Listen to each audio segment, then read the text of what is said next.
몇 년 동안 급속도 올랐던 부동산 가격이 올해 들어 관망곡선을 타고 있습니다.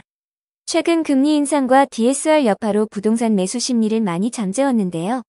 최근 들어선 정부에서도 이 부분에 대한 해법을 제시하고자 이전에 주택담보대출 15억 초과 금지에 대한 이야기가 검토 중이라고 합니다. 어떤 내용들이 오고 가고 있는지 살펴보겠습니다. 이전 정부에서 2019년 10-26 부동산 대책을 내놓으면서 주담담보대출 15억 초과에 대해서 전면적으로 막았는데요. 그때 시행했던 부동산 대책의 내용을 살펴보면 투기지역 및 투기과열 직구에 시가 15억 원 초과하는 주택에 대해서는 금융권 대출을 하지 못하도록 한 것이 키포인트입니다. 막대한 자금이 부동산 시장에 흘러가는 것을 막기 위한 조치였습니다.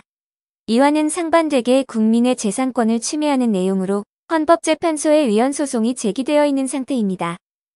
정부에서는 부동산 시장 정상화 과제 가운데 하나이기는 하지만 아직 부처 간 협의가 이뤄지거나 결정된 게 없다는 입장을 내놓았습니다.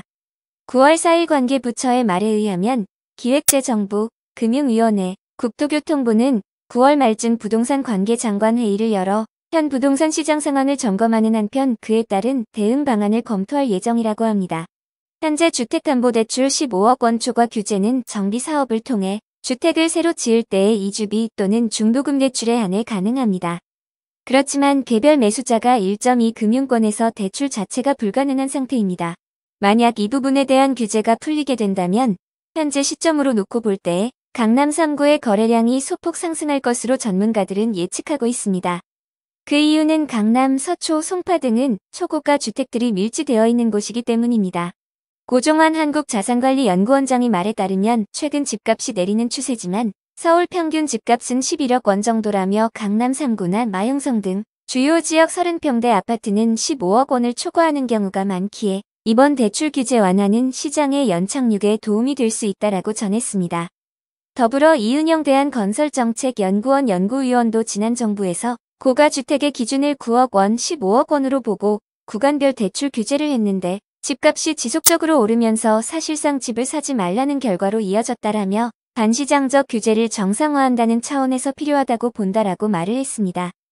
그렇지만 주택담보대출 규제 완화에 대해 이와 맞서는 반대의 전문가 의견도 있습니다. 윤지혜 부동산 아릴14 수석연구원의 말에 따르면 15억 원 초과 주택에 대한 담보대출이 가능해져도 DSR이 걸려있기 때문에 유동성이 급격하게 늘어나기는 어렵다라며 이미 기존 자산이 어느 정도 있거나 소득이 높아 대출을 감당할 수 있는 사람만 매수에 나설 것이라고 이야기했습니다. 현재 부동산 시장은 전반적으로 금리 인상에 대한 공포와 DSR 규제에 따른 위축 심리가 크게 작용하고 있는 만큼 단순히 주택담보대출 15억 초과를 해제한다고 한 방에 풀리게 되지 않을 것으로 보는 견해도 있습니다. 정부에서도 이 부분을 쉽게 결정하기 쉽지 못하는 이유로 부동산 시장이 침체이기는 하지만 자칫 대출을 풀게 되면 투기 세력이 몰려 부자들에게 혜택을 주는 정책으로 비판을 몰매를 맞을 수도 있기 때문입니다.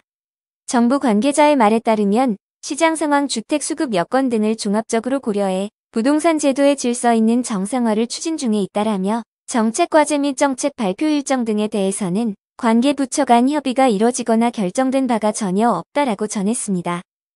많은 분들이 부동산은 살아있는 생물과도 같다고 이야기합니다. 그만큼 주변 미세한 영향 때문에 어디로 흘러갈지 아마도 예측이 불가능하기 때문입니다. 그렇기 때문에 정부에서도 단 하나의 결정을 내릴 때에 탁상 공론으로 이야기하는 것보다 무수히 많은 검토와 민심을 받아들여 신중한 결정을 통해 가장 합리적인 방안을 내놓기를 기원합니다.